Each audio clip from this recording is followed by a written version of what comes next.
Bienvenue dans cette première partie météorologie et aérologie. Donc première question, une information sur une carte stipule l'ISO 0 degré au FL80. Vous devez voler au FL60. En considérant le gradient standard, quelle est la bonne affirmation? Donc le gradient standard c'est 2 degrés par 1000 pieds, quand on s'élève on perd 2 degrés par 1000 pieds. Là en l'occurrence on descend, donc on va gagner 2 degrés par 1000 pieds, on a 2000 pieds à perdre. Ça fait donc plus 4 degrés. Donc le vol se fera en condition à plus 4 degrés. L'occlusion est une zone très nuageuse, pluvieuse, avec un plafond bas.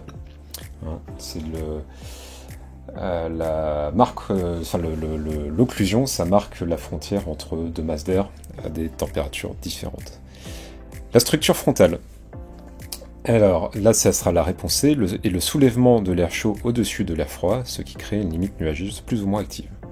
Sur la photo ci-contre, prise à Paris-Orly au lever du jour après une nuit fraîche, sans nuages et sans vent. On observe un brouillard, c'est du rayonnement. Le sol se refroidit plus et cet air froid fait que ça condense juste au-dessus. Et c'est ce qu'on appelle du brouillard de rayonnement. La cinquième question, le givrage cellule. Eh bien ça c'est la réponse B, et due au vol dans les couches saturées en eau liquide à température négative. Le givre c'est pas bon, c'est quand on a de l'eau comme ça se crée en givre sur la cellule et ça alourdit l'avion. Les nuages plus particulièrement recherchés pour pratiquer le vol à voile sont, donc ce seront les cumulus, c'est ce que les planeurs vont chercher pour gagner de l'altitude. À la latitude de Paris, l'altitude et la température moyenne de la tropopause en atmosphère standard sont, là on est à 11 km environ d'altitude, à moins 56 degrés. En atmosphère standard, la masse volumique de l'air est de... Alors là, attention aux unités, c'est surtout ça. On est bien dans des kilogrammes par mètre cube, et c'est 1,225. C'était la valeur à retenir par cœur aussi. Donc réponse C. La surface atmosphérique se situant vers 11 000 mètres d'altitude est appelée... du coup, on l'a vu juste au-dessus, c'est la tropopause.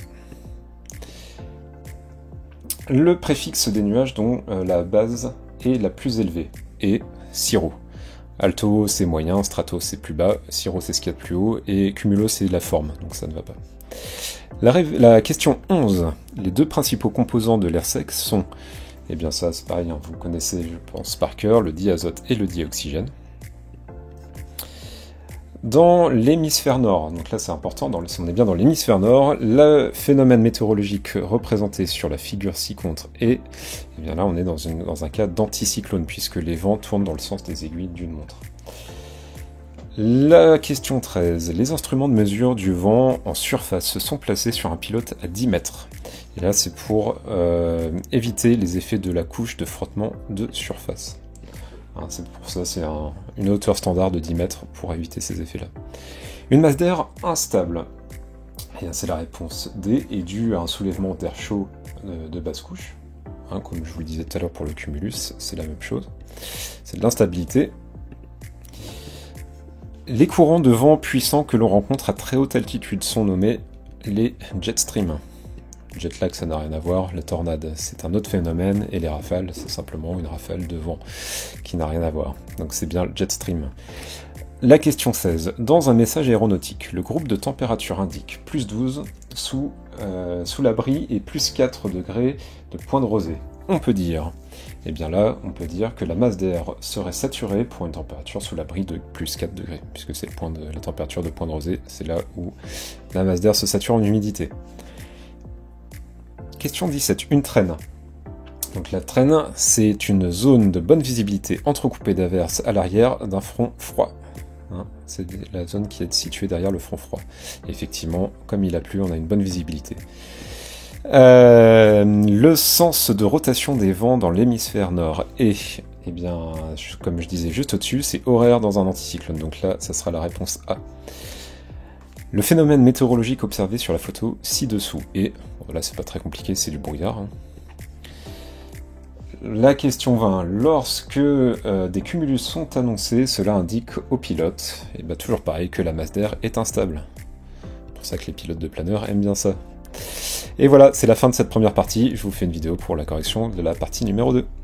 Bienvenue dans cette deuxième partie aérodynamique, aérostatique et principe du vol. La première question. La vitesse de décrochage d'un avion augmente quand? Eh bien, si on procède par élimination, la masse n'a pas d'impact, donc la A n'est pas bonne, le facteur de charge diminue, non, c'est l'inverse, la masse de l'avion diminue, et le facteur de charge augmente, oui, c'est la bonne réponse, donc réponse D. Deuxième question, le facteur de charge est défini comme le rapport, eh bien ça c'est portance sur poids. Le poids d'un satellite tournant autour d'un astre est, ça c'est pas évident, et c'est compensé par sa force centrifuge. En phase d'atterrissage, le pilote sort les volets hypersustentateurs. L'objectif est... Alors, le principal objectif, c'est de pouvoir réduire sa vitesse tout en conservant sa portance. Donc c'est la réponse A. Les dispositifs hypersustentateurs ont pour but de diminuer la vitesse élevée. Non, ça ne va pas d'augmenter la vitesse de décrochage non plus. On ne veut pas augmenter la vitesse de décrochage. De diminuer de la traînée pour certaines manœuvres non plus. Donc c'est bien la D. De diminuer la vitesse de décrochage dans certaines phases de vol, par exemple au décollage et à l'atterrissage. La question numéro 6. La distance de roulage nécessaire au décollage diminue lorsque, eh bien, nous, ce qu'on veut, c'est avoir plus de densité. Donc la bonne réponse, c'est la D. La température diminue. En diminuant, on augmentera la densité. La question numéro 7. Par définition, la portance est la composante de la résultante aérodynamique. Eh bien, la portance, elle est perpendiculaire à la direction du vent relatif. Donc c'est la réponse C. Le vent relatif, lui, est donc, pour le coup, parallèle à la trajectoire, mais de sens opposé au déplacement de l'avion. Il est opposé à la traction. La force parallèle de même sens que le vent relatif est, eh bien là, on est parallèle à la traînée, et en plus dans le même sens. En virage symétrique en palier, le facteur de charge.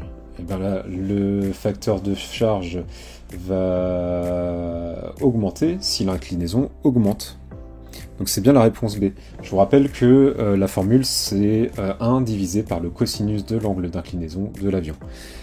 Et donc plus on augmente l'angle d'inclinaison de l'avion, plus on augmente le facteur de charge. Sur un hélicoptère, le vrillage d'une pale a pour but de tendre à...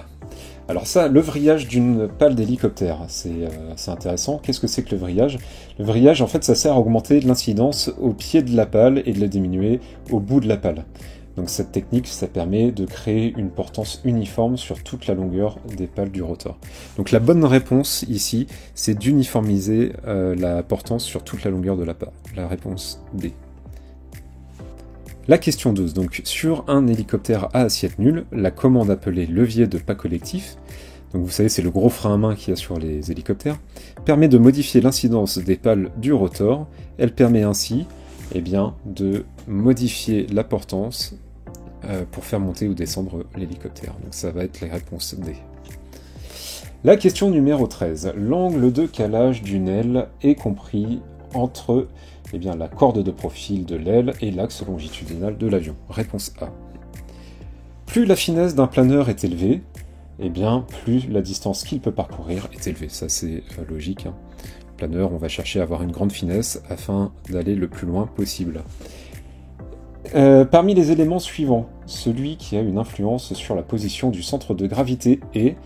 Eh bien, tout simplement, ça va être la modification de la masse. Donc, si le niveau de carburant dans les réservoirs diminue, eh bien, vous allez inéluctablement changer le centre de gravité.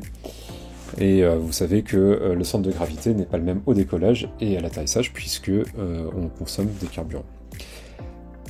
Le décollage d'un avion se fait toujours face au vent pour, eh bien, tout simplement, c'est de décoller sur des distances plus courtes, puisqu'on augmente le vent relatif. La question 17. La traînée induite est une conséquence de la différence de pression entre l'intrados et l'extrados. Ça, c'est de la base. Trop de poids sur l'arrière de votre avion. Alors ça, c'est pas se faire avoir. Quand on est centré à l'arrière, on diminue la stabilité et on augmente la manœuvrabilité. Donc c'est la réponse D. Question 19. La base de lancement spatial de Kourou est située proche de l'équateur pour profiter eh bien, d'une plus grande vitesse de rotation de la Terre. Ça fait un peu l'effet catapulte. C'est pour ça qu'on décolle plus proche de l'équateur. À Kourou, on a une base de lancement qui est vraiment sur l'équateur, et ce qui facilite les lancements spatiaux. La question numéro 20, la distance de décollage augmente quand? Eh bien là, c'est un peu la question de tout à l'heure. Là, si on a la pression atmosphérique qui diminue et la température de l'atmosphère qui augmente, eh bien on va réduire on va augmenter notre distance de décollage. Donc c'est bien la réponse C, la pression atmosphérique diminue et la température de l'atmosphère augmente.